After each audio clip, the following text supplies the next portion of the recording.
Good evening, everyone. Welcome to another Parkland Institute webinar event. This has been an interesting way to kind of cope with the COVID times. I'm Jason Foster. I am the director of Parkland Institute. For those of you who may be attending this coming from other organizations and you're not aware of the Parkland Institute, we are a public interest research institute based at the University of Alberta. We just recently celebrated our 25th anniversary of doing research and advocacy in the public interest and in an attempt to try and change politics for the better in Alberta. And tonight we're very thrilled to be having a session where we both present the report that was just released today from Katherine Aske, which we'll talk about in a second, but also to have a bit of a panel to discuss kind of the future of farming in Alberta, and in particular the land in which we all kind of reside on, and and obviously we reap the benefits of. And talking about the land, I just want to begin by acknowledging that this whole event is about our relationship with the land. And so therefore, it's really important that we acknowledge that the province of Alberta is on the lands of Treaty 6, 7, and 8. And so Parkland and all the people joining us across Alberta this evening are on Indigenous land. So we, of course, are based in the University of Alberta, which is Treaty 6 territory, but we do cover, of course, the entire province. And Treaty 6 has been a gathering place for diverse Indigenous peoples, including the Cree, the Blackfoot, the Métis, the Nakota Sioux, the Iroquois, the Dene, the Ojibwe, Saulteaux, and the Chabanais, Inuit, and many others whose histories, languages, and cultures continue to influence our vibrant community. Those of us who are not Indigenous are settlers on this land, and so we need to continue to value and appreciate and honor the generations and generations of history of Indigenous peoples in this area of the world. Parkland Institute and the National Farmers Union tonight are hosting this event in part in memory of Corey Olaka. Corey was a longtime board member at Parkland Institute, and he held many positions with the NFU, including being their youngest ever president. He was president from 1999 to 2001. Corey was deeply connected to the land, to cycles and seasons of nature, and to building community at regional, national, and global levels. He understood the relationship between astute policy and community progress, and believed in dialogue and collaboration to get there. Corey's contributions to farming and municipal government were significant, and they all stem from his values of respect, kindness, lifelong learning, and self-leadership, and from his commitment to a more just world. Corey died on July 2nd, 2020, on the eve of his 50th birthday. He's deeply missed by his family, friends, and community, and most certainly by those of us at Parkland Institute and the NFU. It is now my pleasure to be able to introduce Katherine Aske. She is the author of Parkland Institute's latest publication, which was released just this morning. It's called Finance in the Fields: Investors, Lenders, Farmers, and the Future of Farmland in Alberta. Katherine is a settler and farm worker who grew up in Micmacan. She got interested in the study of changing farmland tenure while working for the National Farmers Union in New Brunswick and seeing investors being interested in farmland in that province. And after spending some time farming in Alaska and in Tsawwassen First Nation Farm School, she today works at the UBC farm on the unceded territory of Musqueam, and she is their practicum field coordinator. She also serves as the chair of the NFU's Farmland Committee. Thank you so much, Jason. Thank you, Doug, for that very moving tribute to Corey. I will come back to Corey briefly at the end of my presentation, but thank you for those words. Hi, everyone. I am really excited to be here today. This has been a long time coming for me, the opportunity to share the findings of my research publicly, which has been my goal all along, to try and produce something of use. So very excited to be here, very grateful to the Parkland Institute and to everyone who is involved in coordinating this event, and a few folks. Thanks also to the other panelists, to Blake and Ken, and a special thank you to Dr. Annette Desmarais, who is not only a panelist, but also at the helm of the wider Prairie Research Project, publicly funded research project that my research is a part of. And lastly, I'll just say thank you to my interviewees, who without whom this work wouldn't have been possible. And I need to also give one last special thank you to Doug, who was the first person to greet me in Alberta and who drove me around on a no joke 4-hour tour across about 4 different counties, telling me who owned each quarter section along the way. So special thanks to you, Doug, for getting me started. Okay, I went to Alberta with 2 closely related questions that informed my research direction. The first being, how and why is grain and oilseed farmland tenure changing in Alberta? And what are the social and environmental impacts and implications of these changes? Closely related to that, but slightly more specific, is farmland in Alberta becoming financialized? And if so, to what extent and how?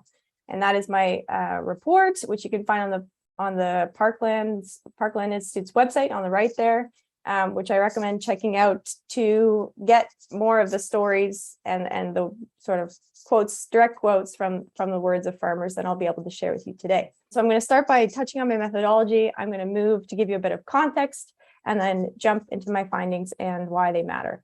So my research was qualitative. I'll chat a bit more about why in a minute. I conducted 40 interviews with 52 participants, the vast majority of whom were grain and oilseed farmers. And I conducted interviews in 3 regions of Alberta. I was on Treaty 6, 7, and 8 territory in the Central Corridor around Red Deer, northeast of Edmonton, and in the northwest around Grand Prairie. And I'll just mention that, you know, the timeline of my research was the last 20, give or take years, more like the last 10 really. But, you know, it was very clear to me that the picture of who is on the land now, as I saw it in my research, is still a very direct reflection of our settler colonial history. And of course, the reality of settler colonialism being ongoing to this day.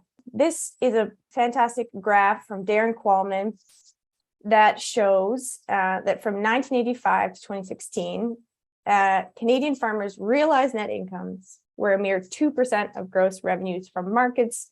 This is what NFU members and others call the farm income crisis that is ongoing to this day. During this period, we also saw a tripling of national farm debt, which now sits over $100 billion.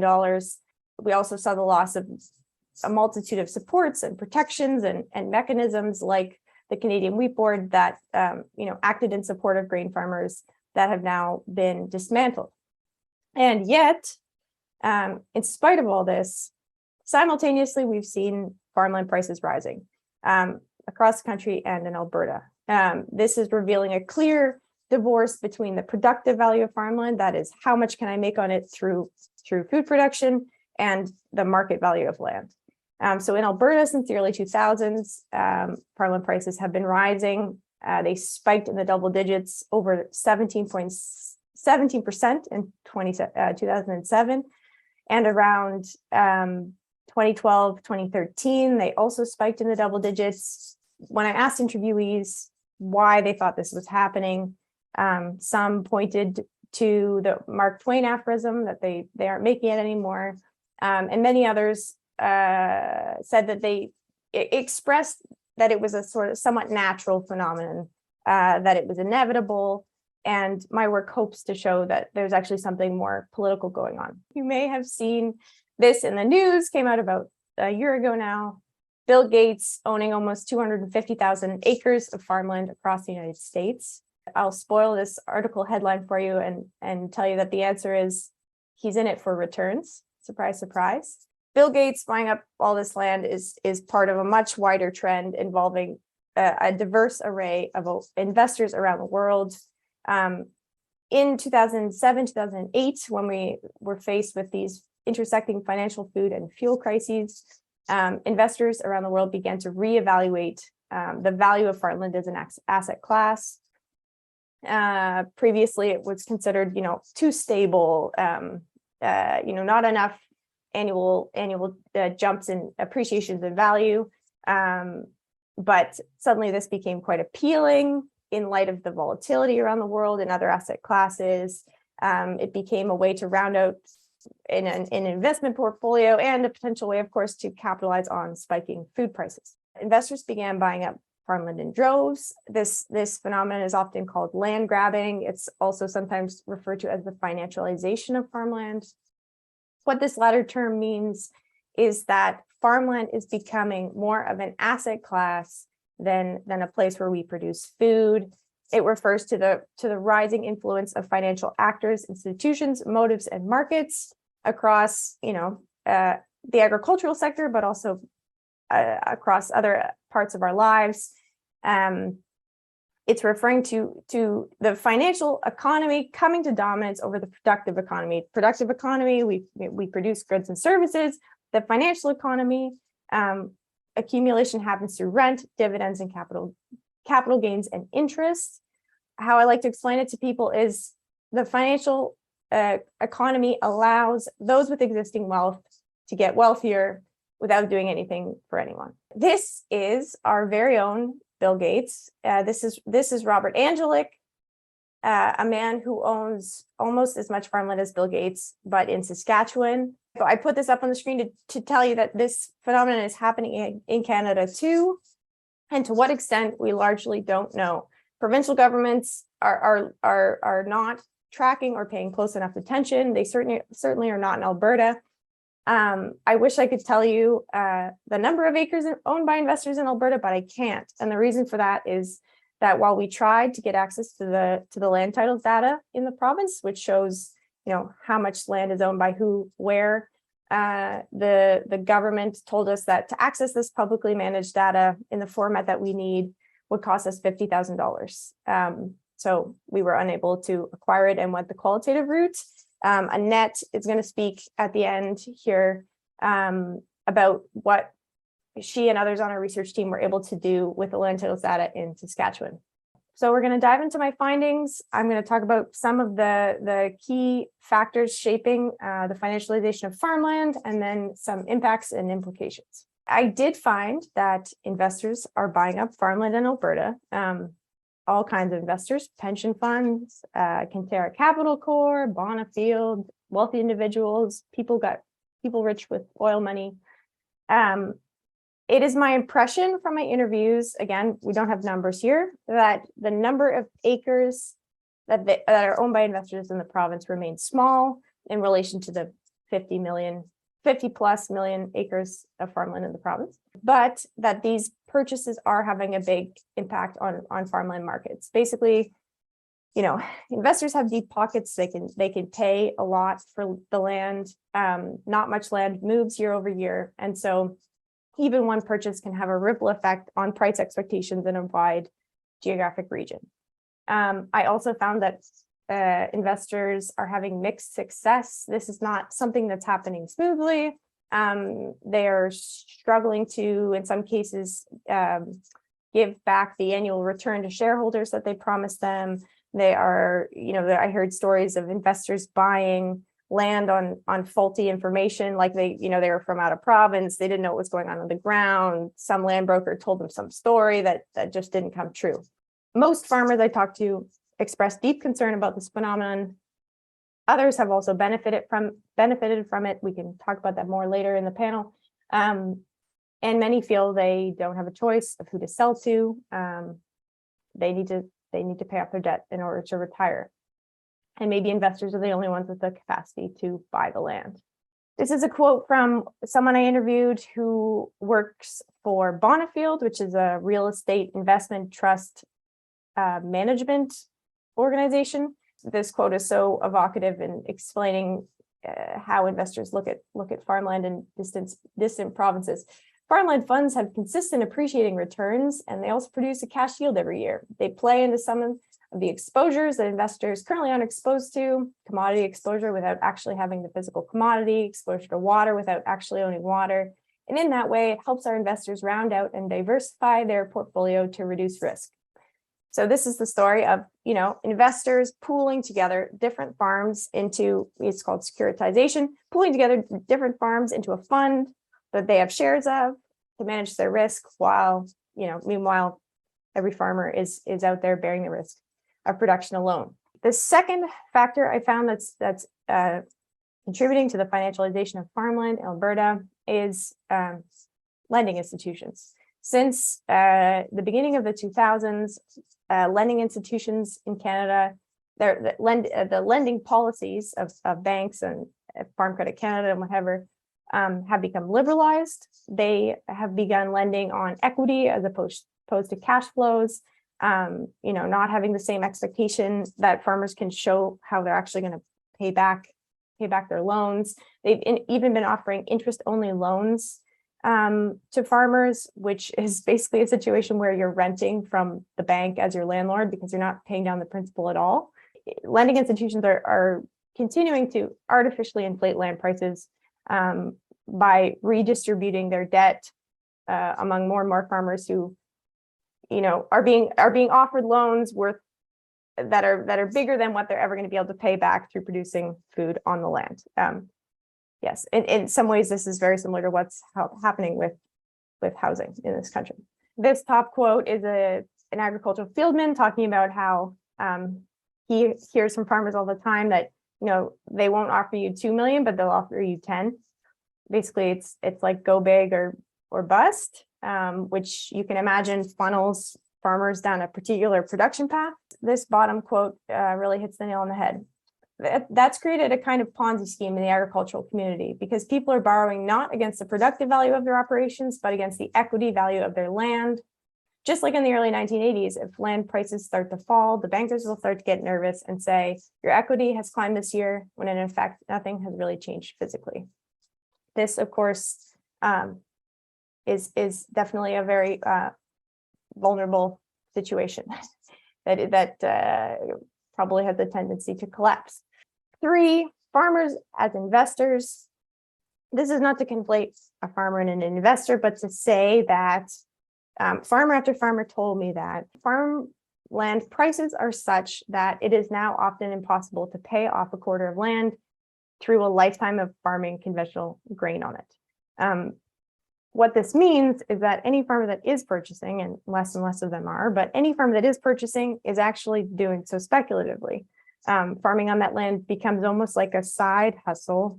And the hope is that that land will appreciate in value enough that they'll be able to sell it, pay down their debt and retire.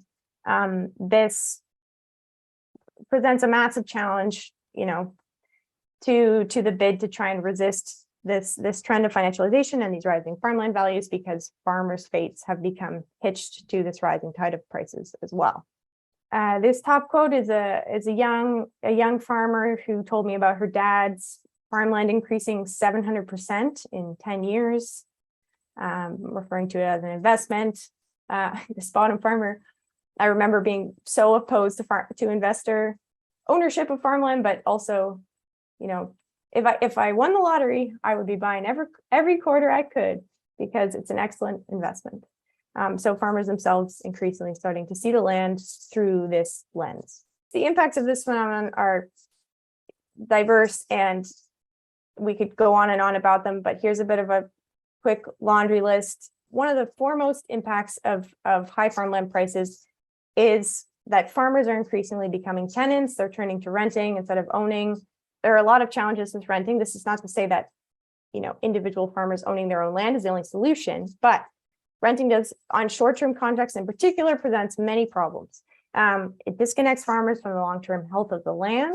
It limits them from producing in any way that doesn't immediately bring in income to pay their annual rent fees, leaves them in precarious economic positions, not knowing how long they'll have the land for, has the potential to limit their sovereignty depending on the stipulations of the contracts that investors or other landlords have with them.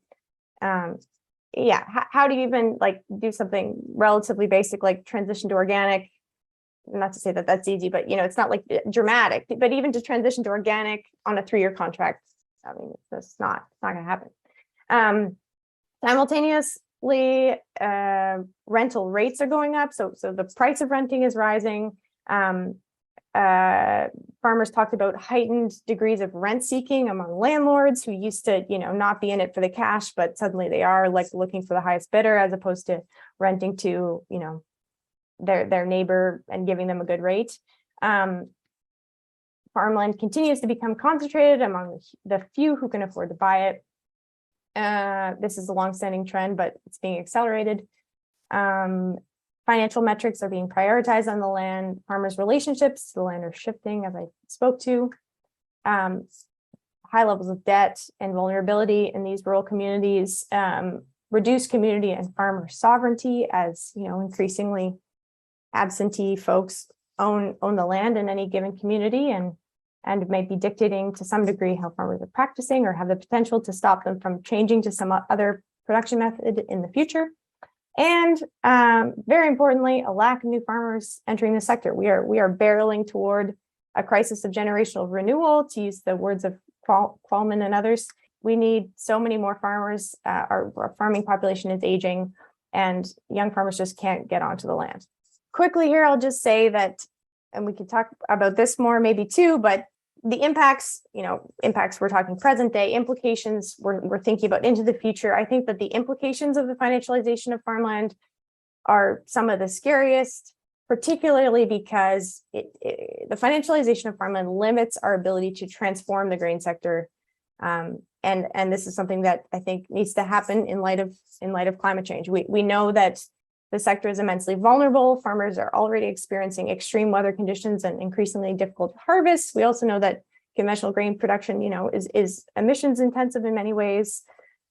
We need to transform the system, but as this quote, this is from the end of the report, speaks to: every mature bushline cut, every aspiring farmer gone to pursue another career, every farmer who sinks into debt, every quarter bought by an investor, every bidding war lost by a smaller farmer to a larger one, diminishes our capacity to enact alternative production systems and land relations. And I'm going to conclude here with this beautiful quote from Corey. Corey was one of my interviewees, and I did not know him except for this hour-long interaction that we had. But I just want to say that he really left an impression on me. He spoke so passionately about his transition from grain production to small-scale direct marketed cattle, and he had such a strong sense that alternatives are possible. And his point here, it's not an inevitability that we are here, that we will always be here, is one of the key takeaways I hope from my report, which is that political economic choices got us here, and organizing and policy can lead us onto a different path forward. We can talk about all the exciting policy options, hopefully in this panel discussion, and other community solutions. But there's nothing inevitable about the situation that we're in. So I'll leave it there. Thank you so much. Thank you, Katherine, with a very sort of stark and important bit of research that you've done there. And so thank you for that. So we're going to have a panel of three people who are well-versed in agriculture and farming in Canada to offer some of their responses to Katherine's work and offer their own insights as well. I'll introduce all three of them at once, and then they can manage themselves, so I don't have to keep popping in and out. So first is Annette Desmarais. She is the Canada Research Chair in Human Rights, Social Justice, and Food Sovereignty at the University of Manitoba. She's the author of La Via Campesina, The Globalization and Power of Peasants, which has been translated into various languages. In addition to writing numerous articles, Annette has co-edited 4 books on food sovereignty, so obviously a well-respected voice in this area. She's also the editor of Frontline Farmers, How the National Farmers Union Resists Agribusiness and Creates Our New Food Future. And prior to obtaining her PhD and joining academia, Annette was a small-scale farmer in Saskatchewan. And after we hear from her for a couple of minutes, we'll hear from Blake Hall, and he is a first-generation farmer. After working on farms across Canada and the US, he purchased cattle and started his own business in 2010, the Prairie Gold Pastured Meats. He's a graduate of Olds College, their meat processing program, and he does work off-farm part-time as a mobile butcher, harvesting beef for farmers throughout central Alberta. And then third, we'll hear from Ken Larsen.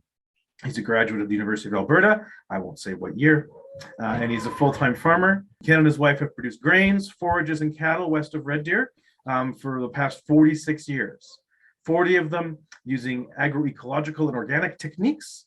And he also has published many articles on agricultural marketing, plant breeding, and transportation issues. So as you can see, all three of our panelists have a depth and breadth of knowledge into this topic. So I will hand things over to Annette to offer a couple of words, and then we'll go through the panel. Thank you so much for that wonderful presentation, Kat. I just want to actually kind of put what you were talking about in a broader context.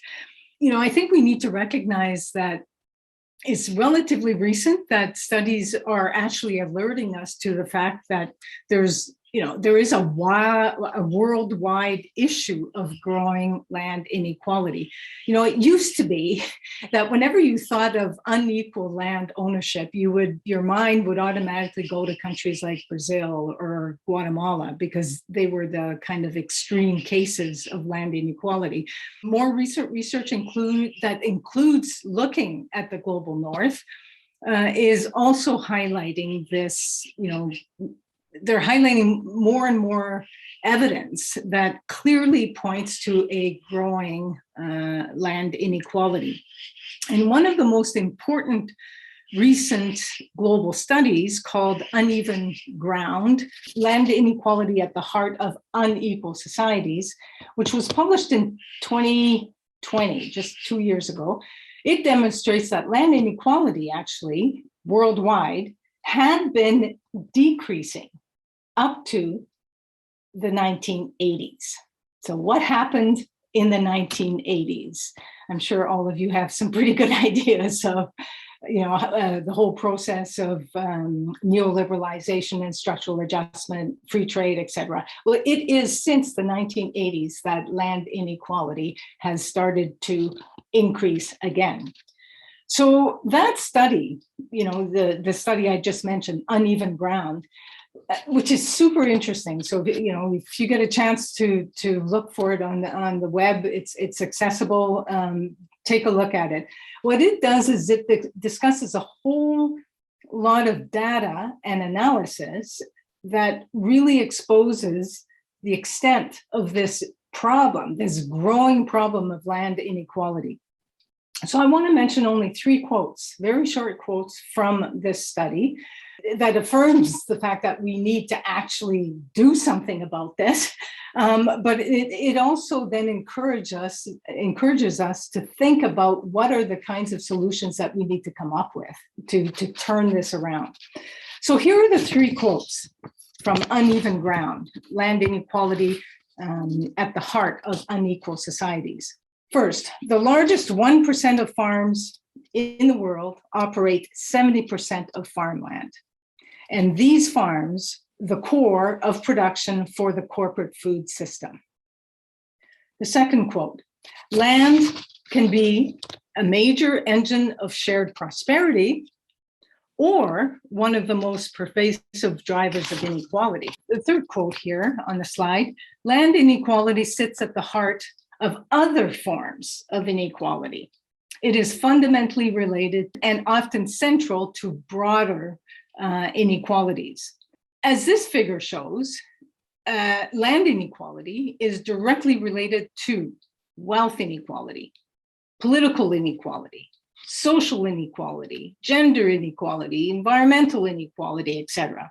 And I think that that's one of the really important things that Kat's research certainly addresses. It addresses some of these various dimensions of land inequality. So in order to turn this around, the study makes a strong case for the need to better understand the root causes and the various dimensions of land inequality. And of course, to develop the appropriate policies and legislation that help ensure equitable distribution of land, equitable access to land, if we're at all concerned about social justice and ecological sustainability in the face of a growing climate crisis.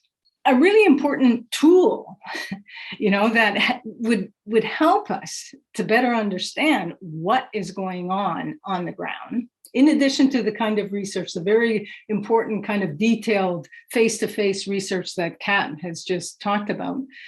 But there's also the quantitative part of what's happening on the ground that I think is also important to look at. And for that, we need access to the land titling data.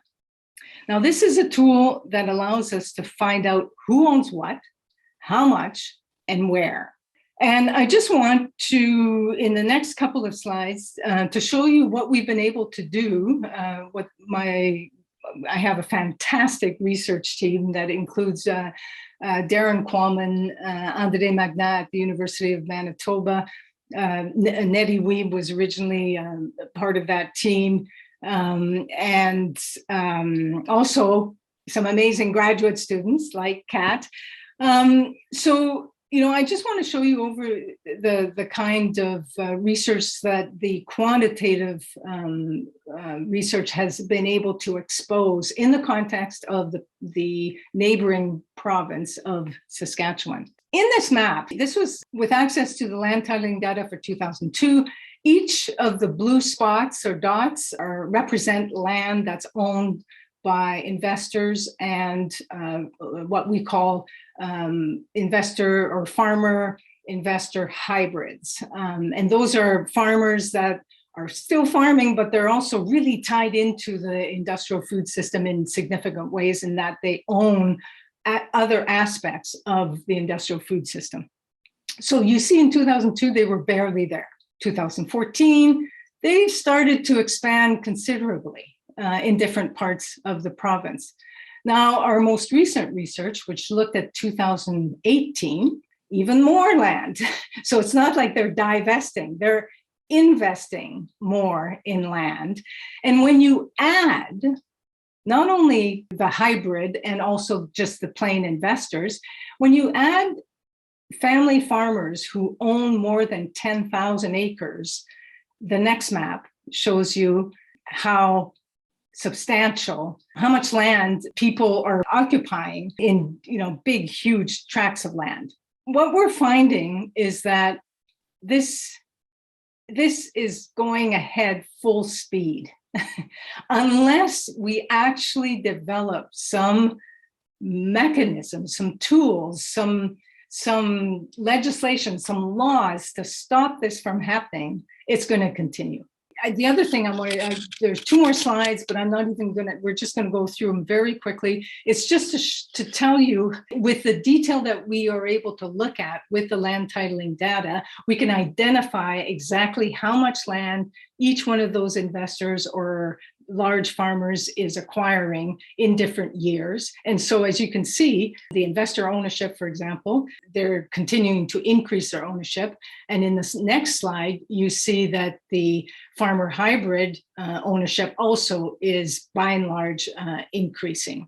So I want to end by just saying that if we had had access to the land titling data in Alberta, I think we would have been able to really expose what kinds of transactions are occurring and how much land is being acquired by large scale farmers and as well as investors. I just want to end by saying that Kat's research was really important because it really focused on some of the very specific locales and it to essentially try to understand why these shifts in land ownership matter and what it means to farmers, what it means to rural communities, what it means for how farmers and families, what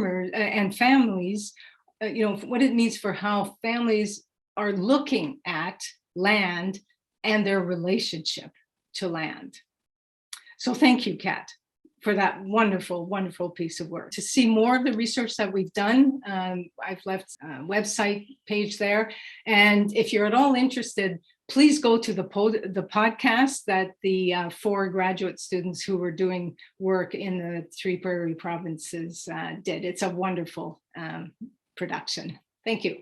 Thanks, Annette. We'll now hear from Blake. Okay, well, thank you for having me. I guess I probably got invited because I'm a first-generation farmer, so I'm trying to counteract the force that Katherine wrote extensively about. So I'll maybe go through a little bit of my story and then offer a few thoughts, and then I'll really look forward to getting into it during the Q&A session. So yeah, I grew up in town and kind of got bit by the farming bug after high school. And it has just been a slippery slope since then. I guess I'm a product of the internship programs and woofing. I woofed on farms and interned on farms to kind of gain the skills I needed to go out on my own. And in 2010, Bought a herd of cattle and basically lived as close to being a nomadic herdsman as a person can be in the 21st century. I just owned a herd of cattle and a car, and was kind of young enough and dumb enough to jump in with both feet, and luckily did so. Started out entirely on rented land and subsisted that way until 3 years ago. We were able to buy our own farm. And the way we were able to do that was, as it says in Katherine's report, like land rent is still tied to production value. Ownership obviously is not. And even though there's rent-seeking behavior from landlords, it's still inherently tied to the production value of that land. And so we were able to build a business plan, business model that works on rented land. And of course, stable access is the key. And so it became more about just finding the right landowners that had similar stewardship ethics, that weren't just looking for a return on their investment, but were looking for careful stewardship of their portfolio, for lack of a better term. And so we were able to get some, we started year to year, and then it was a 3-year lease and then 5-year lease. And then that enabled us to build our business to the point where we could walk into the FCC and they wouldn't laugh us out as they did in the beginning. So it worked because we developed a direct marketing program. And so that means that we had a finger on the price dial, which commodity farmers obviously don't. We needed to position ourselves as price makers, not price takers from the beginning. And that is what has enabled our success, I guess. So I still think what we're doing, like I know many other first generation farmers that have followed a similar trajectory, and I don't think things have changed in the last dozen years since we started, that we couldn't pursue it with the same grit that we did in the beginning. But to get into the commodity business is impossible from my perspective. I feel very fortunate to have, I feel fortunate in my off-farm work as a mobile butcher. I go to other farms all through central Alberta 3 days a week, butchering beef for other farmers. So I feel like I have a good view locally anyway of this topic. And everyone seems to agree, whether the next generation is growing up on the farm or not, like the barriers to entry are impossibly high. So I'm not discouraged, however. I feel so lucky to have been a part of the NFU up until recently, since the beginning of my farming career, because they really drill in the history of agriculture in Canada, and that has been very valuable to me. And we see the cooperative movement, especially on the prairies, and how that produced a better outcome for everybody. And I think it will come to that again. And I'm so glad we're having this webinar tonight, because this is the big scary monster. I mean, we saw the grassroots unify and drive their tractors down to Coots, but this is really what we need to be driving our tractors for. Because that consolidation, that march, this 70% of farming happening from 1% of farms, like that is going full steam ahead, and it's being galvanized like out of the IPCC in Glasgow basically pushed forward a climate smart agenda, which basically outsources all of the farming decisions to AI and technology and hires us back as indentured servants to manage the land for these huge corporations and billionaires. So it's concerning. So what does give me hope is basically what the farmers did to create the wheat board. I mean, the beef sector has been in dire straits for many years. What I see now, like to take your calves to the auction mart is just insane. But these direct marketers are cooperating and pooling the resources and building larger and larger networks to the point where they're building federal packing plants so that they can ship nationally and internationally. And with a little bit of policy support, that example is encouraging to me, and I expect we'll see more of that. Blake has nailed it very well, I think. Reading Katherine's excellent paper, it sort of brought home to me the disconnect between the productive value of land and its speculative value. And I've seen that over the past 46 years, how that has distorted the finances of agriculture in my community. Back when I started farming 47 years ago, there were 55 families that collectively owned the local grain elevator. We're down to less than a dozen now. And out of that dozen, I'd say there may be 2 or 3 kids who are wanting to take over the family farm. And by kids, I mean they're in their 40s. So that's a young farmer these days. It's a long-standing joke in our neck of the woods, which is sort of the Red Deer area in the Highway 2 corridor, that the guys with all the shiny equipment are oil well farmers. And I know my friend, the John Deere dealer, is especially friendly to the oil well farmers in my district. He's just nice to me. Over this time period, we've seen all the social structures that support farmers stripped away, the cooperatives, the wheat board, and all those sorts of regulatory things, community veterinary clinics funded by the government, and agricultural research stations all cut back or even eliminated. Over that same time period, the US and the European Union have been dumping huge amounts of money into supporting their farmers. President Trump, that great free enterpriser, signed the last US Farm Bill for some $867 billion US. And to put that in perspective, the whole of the Canadian wheat and barley crop now would be worth perhaps $12 billion Canadian. So roughly 40 times the value of the prairie wheat and barley crop. Katherine's observations about the farm debt bomb really ring true. That heavy debt load makes farmers super financially vulnerable to all sorts of things, including variable weather and just plain bad luck. It means that farmers are much more conservative than they should be about trying new things and new experiments. I know in talking to my neighbors, I always suggest to them, well, look, you're farming 2,500, 4,000 acres, take 40 acres and see what you can do with it organically. Oh, no, we could never afford to take that risk. And that's something I've heard for many years. So with speculation pushing farmland values to absurd levels, it's really no longer possible, as Blake said, for a young farmer to start out in farming. We have other factors too, regulatory factors. For example, capital gains taxes really make it almost impossible for a family to gift land to the next generation without encouraging a heavy debt load for the whole farm family. I think the fundamental question for me that this raises is it fair to yoke up the next generation of young farmers with crippling debt, then expect them to manage the land in the interest of the environment while still producing food and doing their bit to address climate change? All the while, they're receiving less and less of the real value of their product.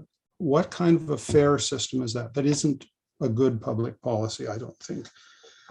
As Katherine points out in her introduction, all of these are the result of public policy choices that have been made, and they can be unmade, which is what will be the next generation's battle, I think, here. My crystal ball looks pretty dim, but it looks to me like we're heading back to Europe in the Middle Ages, where you had a few warlords who owned all the land and the serfs upon it, along with the sheep kind of thing. And that's might be well where we're headed. Another alternative future vision is we'll have sort of industrial feudalism with a few large corporations vertically integrated with their food factories, and they'll just run the farms as loss leaders to produce the raw material for their more profitable downstream operations. Those all have big implications for the type of communities we have in the West, and for the number of people living in the West as well. One of the things I've noticed in working on the wheat board issue over the past couple of 20 years or so, traveling across the prairies, is just how few of farmers there are. At one point, I knew every farmer between Highway 1 and the Diefenbaker Dam, and they're all gone now. There's only one of them left. That's really quite disturbing. And in my own district, it's the same way. I hardly know any of the landowners now because they're all acreage owners, because we're in the suburban shadow of Highway 2 corridor. So I think Catherine's report is a real wake-up call, and it gives us a reason to look at what's happening with land tenure in Alberta. And Alberta is a very secretive place. I was talking to a person very close to the provincial treasurer, Toes, a couple of weeks ago, and they wanted to privatize the land title system here because they told me that they had to spend $5 million upgrading the computer system for the government, ignoring the fact the government makes about $110 million a year transferring land titles for real estate transactions and that sort of thing. So there's an ideological bent to keep these things secret. So in any event, it was an excellent paper, Katherine, and this is a very important topic. Great. Thank you so much to all three of you. I think having these different perspectives adds a depth and a real life experience to Katherine's reports and her work. We have about a half an hour for questions. I have a quick question for Katherine, if I may, is just to kind of get us going. And one of the things that kind of most struck me and disturbed me in your presentation was when you talked about how that basically you cannot pay off the price of a quarter section in a lifetime of farming. That seems very disturbing. And so I wondered if you might want to talk a little bit about what that might mean for two things. One, for new farmers such as Blake who want to try and get into farming with the prospect that there's no way they pay off that debt their entire lifetime, and they have to kind of speculate and hope that someone might buy them out. And so then how does that, in coming back to the anchoring of what tonight is about, how does that transform their connection to the land? Like, how does that, that wanting to produce food, like Blake talked very passionately about his wanting to produce and be on the land. So I'm just wondering, when you have that kind of hanging in your back of your head that you've got this debt you'll never pay off, how that might affect a farmer's relationship. Yeah, it's a great question. I think the first thing that's important to emphasize is that conventional grain farming margins are very different from the margins in other types of farming. I mean, the farm income crisis goes across the agricultural sectors, but I did interview, this is something I didn't get a chance to speak to, but I did interview a handful of organic grain farmers, and the margins on organic grain are different. It was totally shocking to me hearing how much better actually the margins are, because of course you're not reliant on all these expensive chemical inputs, and the commodity prices for organic grain, at least when I was there in 2020, 2019, were much, much higher. So you potentially, you have more potential to maybe pay off your land. So I think that's important to emphasize. I was so shocked about why more grain farmers hadn't transitioned to organic, which I think speaks to the total lack of state support for farmers who want to transition, the impossibility of transitioning if you're on rented land, and the sort of community pressure on farmers to remain conventional. I think, Blake could speak to this, but direct marketing is even better, to be outside of, the volatility of commodity markets entirely. You're able to, as Blake said, have your hand on the price dial and control what you make. So that is a different situation. But yeah, in terms of how it affects farmers' relationships to the land, I think it can change them dramatically. The land is becoming like a financial asset, as opposed to a place where you're growing food and making a livelihood and raising your families. It's leading to people doing things like cutting down their grandfather's shelter belt because they feel like they need every acre to be farmable. Or you have landlords doing that, to make every acre farmable so that they can rent the land out at a higher at our higher rate. And it's having devastating consequences. I mean, farmers spoke to me about like wind that they'd never experienced before that was blowing so much stuff around their yard that they had to ratchet everything down, and, soil blowing off the land in ways it hadn't before. So yeah, I think it's a very dangerous situation. Just to add to that, that this whole financialization thing breaks the chain between generations. It's worthwhile driving between on Highway 1 over to Regina sometime, and just look at those shelter belts those folks put in along that highway back in the 30s and the 40s and the 50s. They didn't do that for themselves. They did that for their community and their family. And when you've turn a piece of land just into a commodity, all of a sudden that continuity is gone. Why would I bother planting a shelter belt just to have somebody knock it down a couple of, a decade or so hence?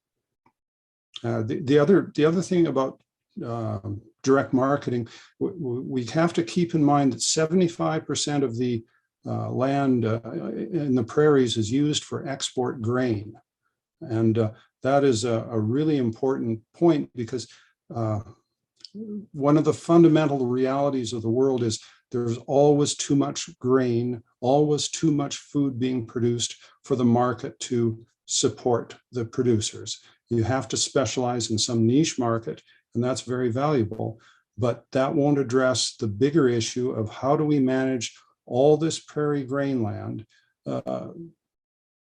and keep it intact. And to do that, you need a lot of smaller farmers that are willing to husband the land as opposed to exploit it.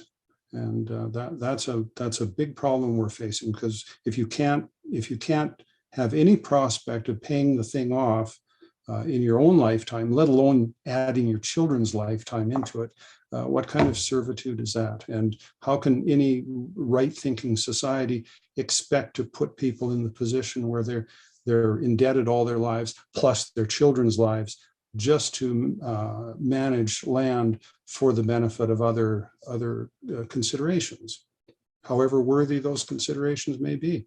Great, thank you for that. So I have a question that's been voted up a couple times from Christine. How can citizens influence the federal government to prohibit REITs from buying farmland? The favorable tax treatment of REITs is part of the problem. Can I just maybe talk about the experience in Saskatchewan? Some years ago, when the Canadian Pension Plan bought a substantial amount of land in Saskatchewan, there was such a response from the general public that the government of Saskatchewan took it quite seriously, conducted a very, fairly extensive consultation, online consultation with farmers, received lots and lots of feedback from farmers. And many of the questions were related to, okay, should it be only farmers that own land, or should investors be able to own land, and should foreigners own land, etc. The response was overwhelmingly like 80, I can't remember the exact figure, but 86, 87% of farmers responding saying farmers should own land. Those are the only people who should actually own land. And certainly no foreigners should own land, etc. Okay, so the government then changed its legislation slightly to stop institutional investors from being able to own farmland in Saskatchewan. Okay, thank you very much, government of Saskatchewan.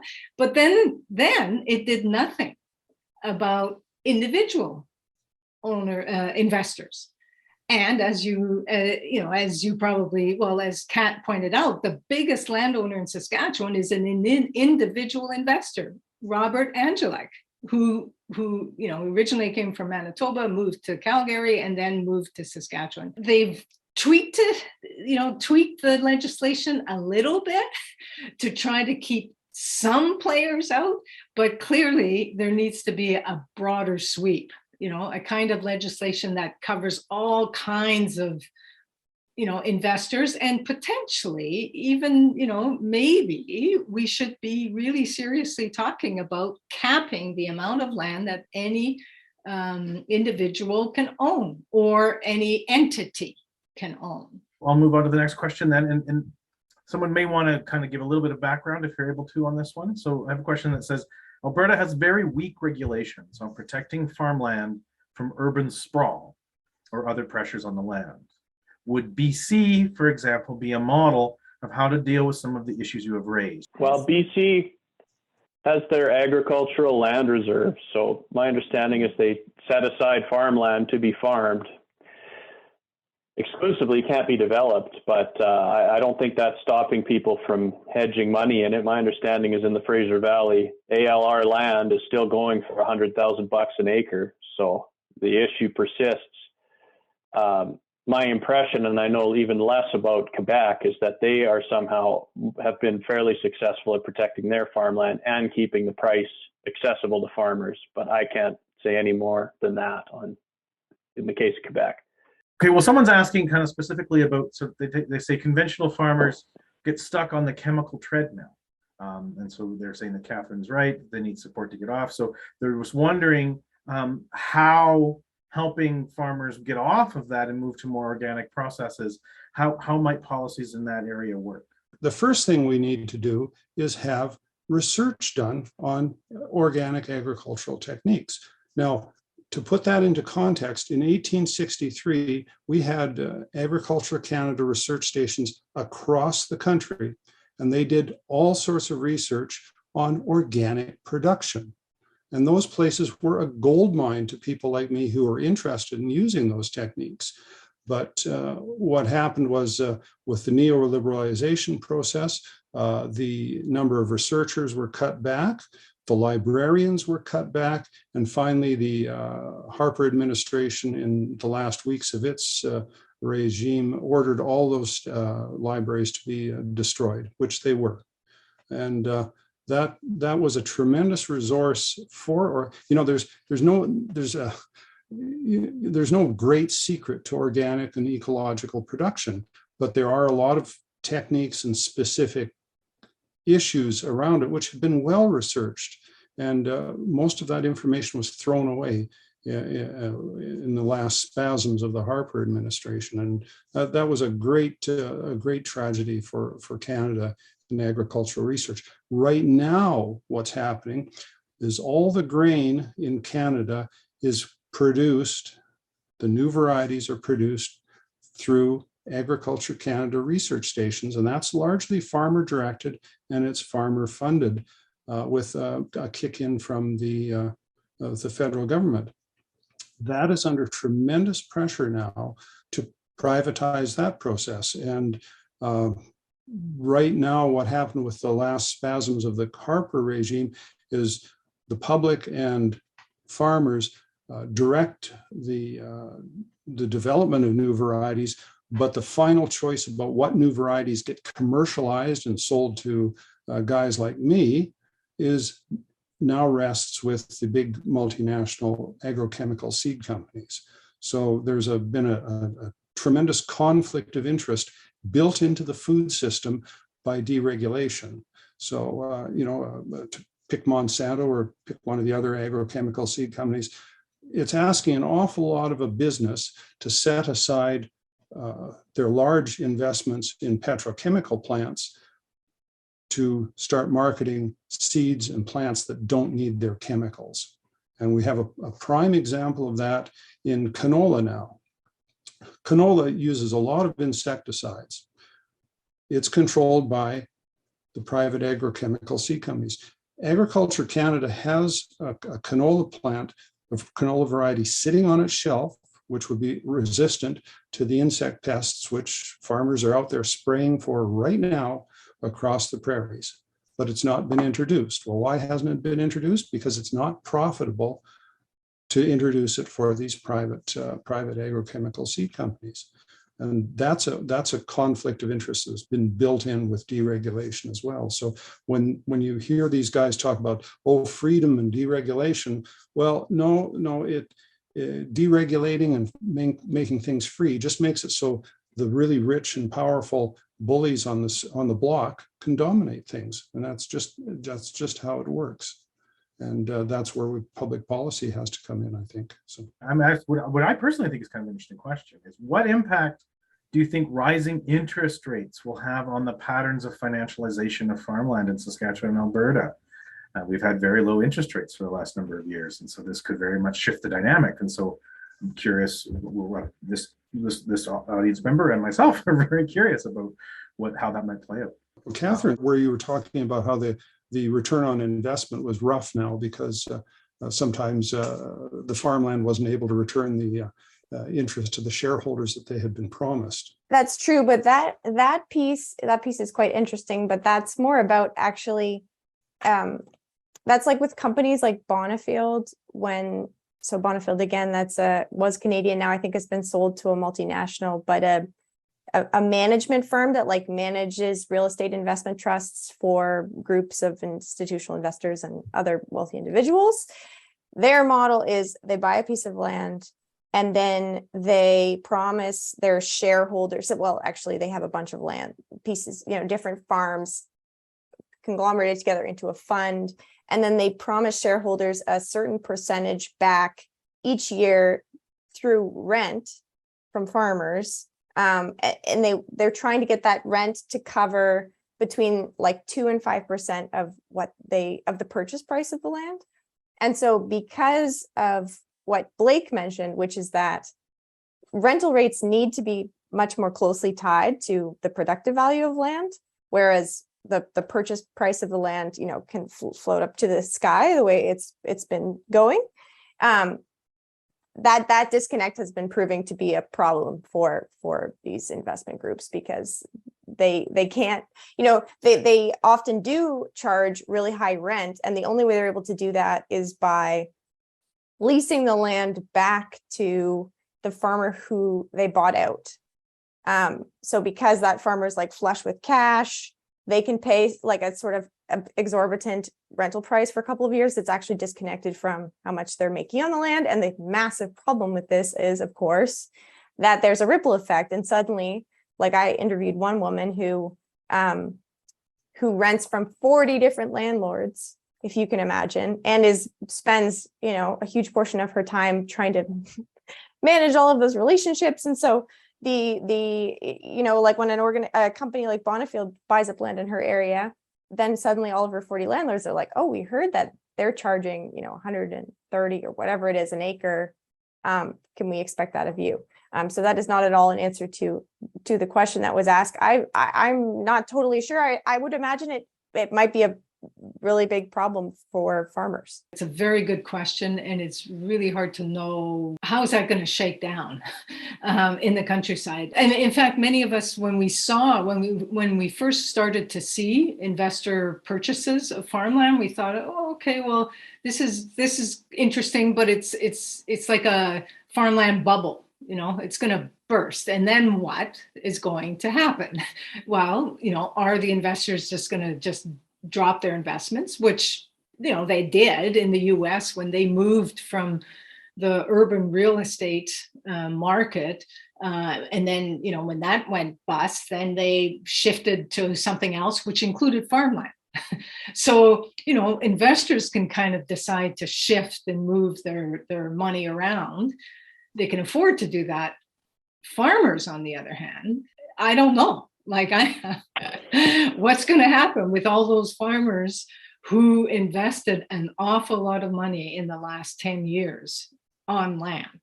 Haven't a clue. You can sort of look at what happened during the big interest rate bubble in the late 70s, which put a lot of farmers out of business who had invested in land. And I would guess that these sort of real estate investment trusts that are used to expecting a nice 8% return year in and year out may find that their investments in farmland aren't as reliable as they'd hoped they'd be, kind of thing. But I guess we can thank Mr. Putin for generating some incredible profits for now in the commodity markets for farmers, but that will not last. I mean, one thing I guess that we could take into consideration is if you look at who's been buying up land when it comes up on the market, on the open market,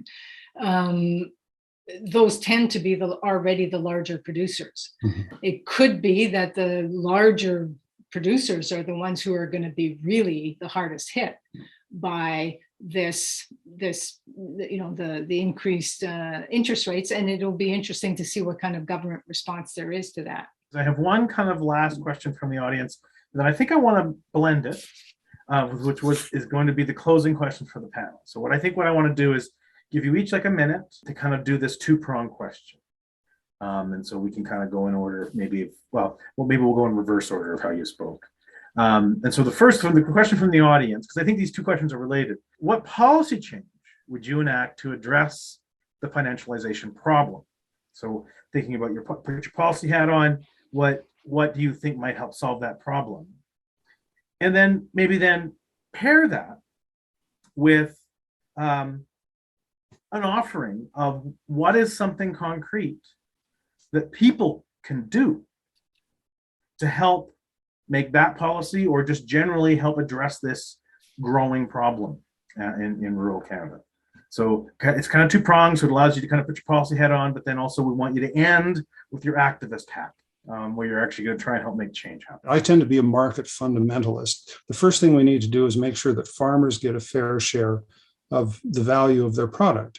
And that means marketing boards, cooperatives, wheat boards, that sort of thing. The second thing in terms of farmland would be, let's have some proper zoning going on here. In all the cities, you can't put an apartment building in a residential district. We need to have proper zoning that says this is farmland and only farmland. And that would be very helpful. And I guess the third thing would be restrict the number of acres that prevent big real estate investment trusts and pension funds and those sorts of things from speculatively purchasing farmland, and that would also help a lot. So, and I guess the last thing I'd point out is that this is a global problem.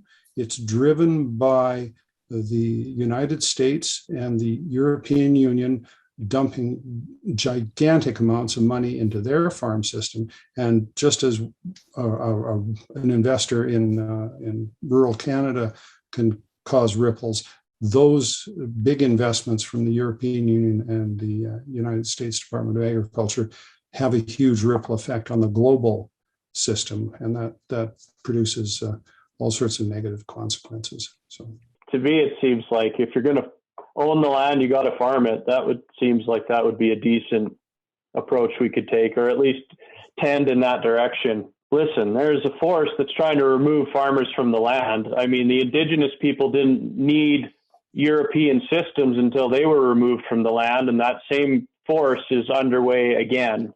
We're tending towards this incredibly top-heavy, all the farming's done by these very few powerful corporations. Katherine, the quote that stood out in your report that rocked me was, "Power and property are first cousins or siblings." And it's so true. Darren Qualman actually turned me on to the 1969, report, Federal Task Force on Agriculture. And basically it damned the family farm. It said, this is an obsolete unit of production. Now, the family farm codes for medium scale farming.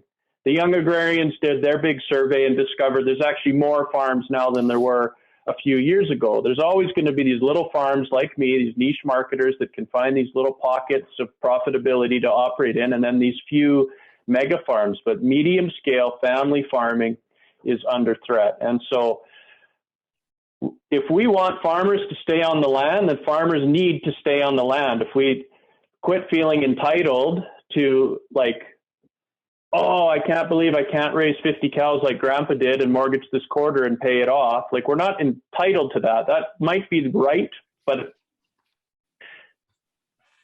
just because those economics are challenging doesn't mean I should quit. In fact, quite the opposite. If we're fighting this force that wants me off the land, then the most important thing I can do is stay on the land. And even if that means working off the farm. But that's my main message to my peers is farm on no matter what, because that alone is the greatest activism we could do. Dead on. Thank you for that, Blake. That's very sort of grounded and passionate. Annette, do you have some All thoughts? right, well, thank you. It just seems to me that, what we really have to take climate change, that we need to take the climate crisis seriously. And, if you do that, then you have to ask yourself, okay, well, what kind of agricultural production model should we adopt to be able to actually not lead to, further the climate crisis? What kind of agricultural production model can we actually engage in that helps us to actually, keep this environment healthy and sustainable? And so if you do that, that helps you think about how should land be held, because it forces you to ask questions about, well, how could an investor, what are the interests of an investor? And what, as compared to what are the interests of someone who's going to be on the land and farming that land? So I don't know how it is that we came to this situation where governments have allowed investors to purchase land. Mhm. That's new. That hasn't been around for a long time, for very long in Canada, which suggests that it should be fairly easy to turn this around. So, which leads me to the last question, which was, what concrete actions, can we engage in? I think we need to demand of our governments that we do not allow investors and or farmers who are from another province to buy a second farm in another province. We need to be making land available for those who are actually going to farm that land. And I think we just need to demand it, organize, across the country. I mean, certainly because land legislation is handled at the provincial level. We need to really be active at the provincial level, but we can also then, certainly be taking lessons from, provinces like PEI that has a legislation in place that controls the amount of land that an entity can own. So I think, we got to organize. Thank you, Annette. I will give the last word to Katherine. I just want to say firstly that you're all so eloquent. I'm so honored to share space with you. So thank you for coming on this panel today. Okay, so I want to say that I would, in terms of what policy I'd like to implement, I want to say just straight out ban investor ownership, full stop. That feels like an easy, obvious one. My sort of more radical vision would be to actually decommodify. I know this is spicy for some, but to decommodify all farmland and pull it straight out of the market, and put it into community commons, put it into community trusts. I think we have enough land for everyone. We need to, get to more visions of land sharing. I'm not fundamentally opposed to farmland ownership or family farm ownership. That's not really what it is inherently. It's more that I'm opposed to, each generation refinancing themselves on the land to the benefit of the financial class alone. So I think we need to find ways to decommodify. And the last thing I'll say in terms of what do we do to act, I think everyone needs to join the NFU. Everyone needs to join the NFU. We all need to organize ourselves into blocks. It doesn't have to be the NFU, whatever, unionize your workplace, that we can then leverage, block to block to apply pressure at the regional level and the state level to fight this. I can't think of more appropriate closing words. Thank you, Katherine. So thank you, everyone. This was a fascinating and engaging 90 minutes. I want to thank all of our panelists particular Katherine for her excellent report that has just hit the world today. And so thank you to all of you, though. Your perspectives and your insights, I think, were really, really, really important for us to hear. I want to thank the audience. I want to thank all of you for coming and spending evening of your time hanging out with us and talking. And I would like to, in particular, thank the National Farmers Union, who were the co-sponsors of this event tonight, and a key supporter in the report, in the project and the report. So thank you so much for the work the NFU does every day on behalf of farmers and on behalf of rural communities. Other than that, I will just be able to tip you off. I'll give you a little bit of a scoop. And so maybe you can put in your calendars that the annual Parkland Conference will be November 18th to 20th. And the title is Doing Democracy Better, which is an appropriate theme given that we are going into an important provincial election here in Alberta. And obviously we're just in very tumultuous times generally in terms of our democracy and our democratic institutions. So just a little plug for the Parkland there at the end, but thank you everyone for your evening, for your time, and I want you to enjoy the rest of your evening. Thank you.